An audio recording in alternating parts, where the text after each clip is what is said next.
Alright, let's look at this one today. This is one of my favorite cars in my inventory. It's a 2020 Ford Expedition. It is the black on black model, so you got the black interior, black exterior, and the black factory 20-inch wheels as well. Really nice car. One of my favorite ones.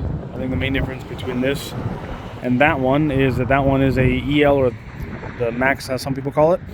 So that one's a little bit longer and has remote start. This one does not have remote start because it is not the loaded model, but it does have some extra features, which we'll get into. Let's go ahead and start it up, and then we'll take a look at the car.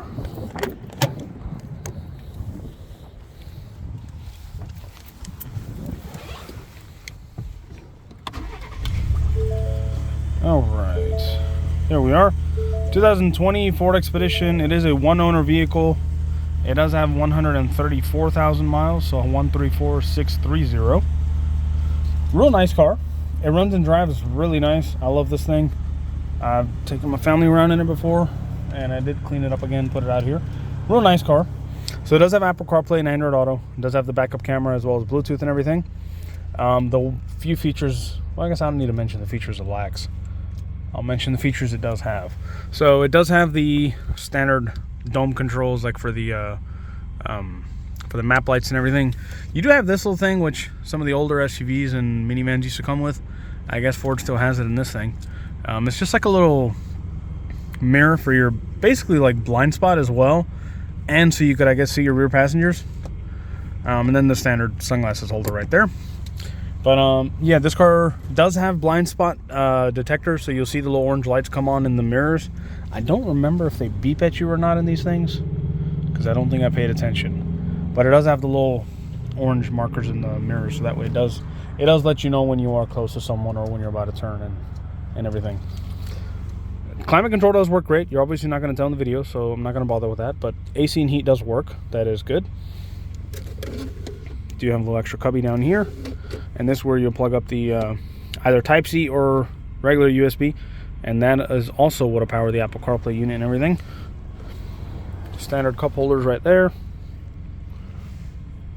And all the standard features. You can mess with the drive mode, which are basically like, let's say if you're putting it in, I don't know, sports mode or rain, slow, snow, slippery, stuff like that. And I believe the plus and minus what you can change the gear with as well, in case you wanted to put it in manual and be able to change it, like if you're on like a slope or something, stuff like that. It is two-wheel drive, so it does not have four-wheel drive. Instead, it's got the little coin tray over here.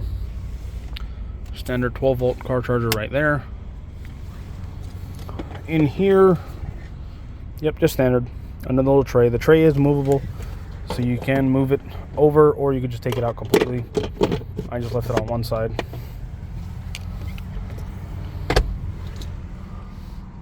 Oops, looks like I left one of the kids' sunglasses in there. And then this right here, so this had a slight tear right there. I did put one of these covers on, the leather covers. They are pretty nice. So now it's a little bit easy to clean and everything. But yeah, it shouldn't mess with anything. If anything, it'll make it feel a little better, but that is removable. It is push to start. Pretty standard over here.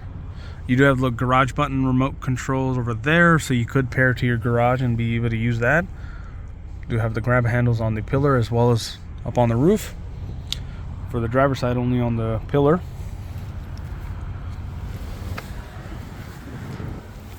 So, one of the added options that it does have, I guess, since it's not like a base model, is you do have the Apple CarPlay unit and everything, which means it does have some pretty decent speakers and everything as well, so pretty decent stereo.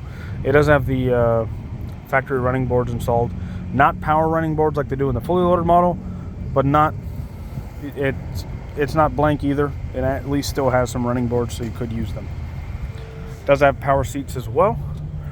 Now, power seats, partly, you have lumbar control. You got the seat, so you can move the cushion up and down as well as back and forward. And then for the regular backrest to recline and everything is going to be right here. So that part is still manual. Oh, and being a newer Expedition, the door handles are just like F-150 style. They're going to be in here rather than like an actual door handle or something. So this is the F-150 style rather than over here where you just pull out. The windows are already tinted. I don't believe it's factory tint, but I didn't get them tinted either. but you could still see through them, so they shouldn't be illegal or anything, but it is removable if you don't like the window tint. I say it's nice. Plus, in the state of Georgia anyways, for SUVs and trucks, the back windows do not matter, only the front do, where they have to be a legal limit. And since you could see through these pretty nicely, I'm pretty sure you have no issues with this anyways. And here's the center row. So this one does have a bench.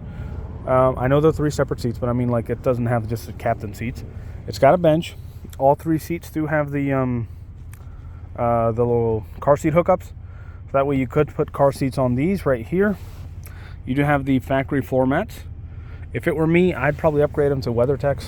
I think they're worth it, especially if you have kids. They're super great. Not trying to advertise, not sponsored by WeatherTech either. So then you do have the 3rd row seats as well, which we'll get to. Other than that, nothing fancy here. You do have the air vents in the back as well as in the middle row. You can control the climate control from right here as well as the media, if it unlocks the rear media, because I believe you could lock it from up there. But if it's unlocked, you could control volume and stuff. And you do have USB for charging, as well as a car charger right down there, and a small cubby right, sorry, my hand's in the way. Small cubby right there, so you could actually store something in there, like some small items. All the windows and everything do work. All the speakers do work as far as I can tell as well. One thing about these Expeditions, they are, I believe they all have the Ford Flex Fuel system, so you could still put like regular gas in here. You don't have to use premium gas, like some of those European cars or anything. It doesn't require premium. You could run perfectly fine with regular gas. That's how I've always driven my Fords. It won't give you any issues.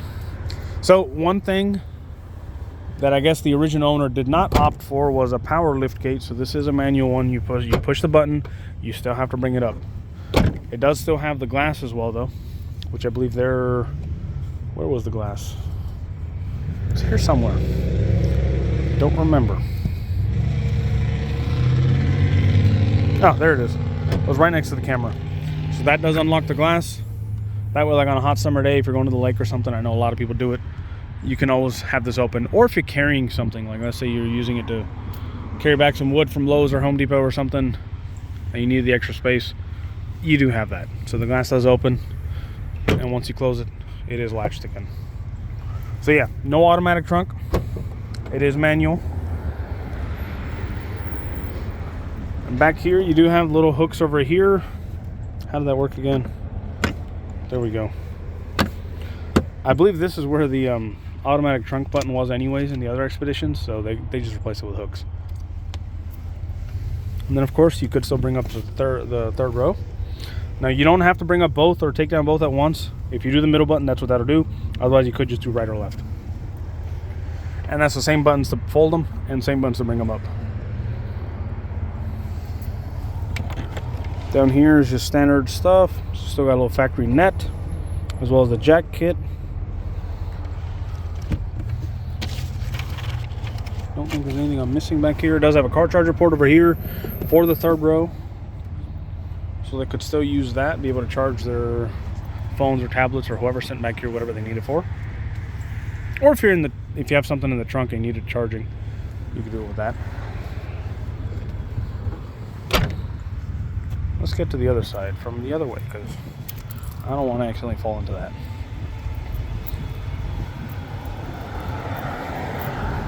So it's a beautiful looking car on the exterior. I mean, nothing is going to be perfect. It is a 2020 with 134,000 miles, so it's seen some wear, some age. You're going to see door dings and stuff. They're just inevitable. That's a scratch right there. There's always going to be stuff. So it is a one owner. It's got one minor accident on the report. Look, another door ding. You have to be looking for this stuff to be finding it, because otherwise this side is very clean, very nice. The wheels don't really look like they have any curb rash either. This one's got like one little mark right here. Curb rash, super common. It just happens. I guess it all depends on the driver. Some people just do it. All that means is they just turned a little too close to the curb, possibly rubbed the wheel a little bit. It doesn't do anything. It does have brand new tires though, so that's good. And one moment, let me take a look at this phone call. Just a moment. All right, back to this video. All right, so where was I? Door dings and stuff. So this side's pretty clean as well. So far, so good. It does not have power folding mirrors, but you could still fold them manually if you wanted to. And here's the blind spot markers I was talking about. These will light up orange. It's on both sides, this side and the other one. So this side is completely manual seats. I believe this is for lumbar. That's for the recliner. And down here, yep, there's a bar down there for the actual seat to move back and forth. Pretty standard glove box. Does this open as well? Oh, it does. I actually didn't know this. I just saw the button now. It does have a little secondary space as well. Pretty standard. Nothing fancy, nothing different. Change this to ultra wide real quick. There we go. Now I can see more on the camera. Those still have the factory floor mats. That's good. Sometimes they're missing. Now when we get to this side, there is a small dent. So it was a one owner, clean Carfax with one minor accident. Best thing about minor accident, it means no frame damage, no structure damage, no airbags deployed or anything. It just had a minor bump somewhere or a scrape somewhere. This one has one right here. It's hard to point it out in the camera with it being a black car. You'll see scratches over here. And then small dent right there. It's honestly not that noticeable. It's not that bad either. I think I could see a little bit in the camera now with the sun reflecting on the light part of the ground. But it still looks great, looks beautiful. The car itself is really nice, but it does have that small damage over there, which is also why I have this priced as how I have it priced, because I believe these are worth about $20,000. But I have it priced. I try to be fair with it, but my price is still negotiable within reason, because no car is perfect. Even after I'm done inspecting it or looking at it, it's still not perfect. It's a used car, so my prices are always negotiable within reason. Back to this again. We got third row up this time. Oh, and I forgot to mention, the third row does have the hooks for the seats as well. So it looks like on the inside, you've got the hookups on the two outer seats. So this one and that one, right there. And on the back side of the seat, it's got the hookups on all three. So you could technically put three. So it is car seat friendly. It is family friendly. Very nice car. Honestly, I think that's about everything I can think of to look at or point out. I don't think there's anything left. It does not have a sunroof, which, if you ask me, that's not a bad problem at all. Sunroof is a little bit extra maintenance, especially if you park near a tree. The drain holes get clogged, and you got to get them opened up a little bit just to make sure the water doesn't pool up inside, which is a common thing. Most people don't know about it, but I personally don't care for sunroofs. Everything else is there. It's a solid car. It runs and drives great. It's one of my favorites. I absolutely love the way this thing drives. This one is a 10-speed automatic compared to the older Expedition being a 6-speed. The 6-speed automatics, let me get inside. The firefighters come by. Did not want the fire truck in the video because they are super loud. So, what was I saying? Oh yeah. So these are 6-speed automatics, or sorry, these are 10-speed automatics from factory, which the good thing about the 10-speed is they do get you a little bit better gas mileage. The older Expeditions were 6-speed automatics. Still not bad, still pretty good. I think these just get like roughly, probably makes a difference by about 3-4 miles per gallon on the highway, stuff like that. I know it may not sound that great, but it's a pretty good one. It's very smooth, very quiet, easy to drive. It does have the auto start stop features, which all cars these days do. All that does, like I just press it to turn it off, or you could just press it again and leave it on. All that does is if you're standing at a stoplight, the cars will automatically just kind of turn off and then just turn back on as soon as you let off the brakes. That's a standard feature in practically every new car these days. But yeah, you could just turn it off if you don't like it. That's essentially everything. I don't think I'm missing anything. However, I do still offer everyone, You are more than welcome to have this vehicle inspected at any shop within Evans or Martinez. I do not mind meeting you anywhere. You can pay for the inspection, like Pep Boys, Tires Plus, Express Oil, Randy Moon. I don't care who it is. Any shop of your choosing, you can pay to have the car inspected, so that way they can take a look for you. They'll lift up the vehicle on a vehicle lift.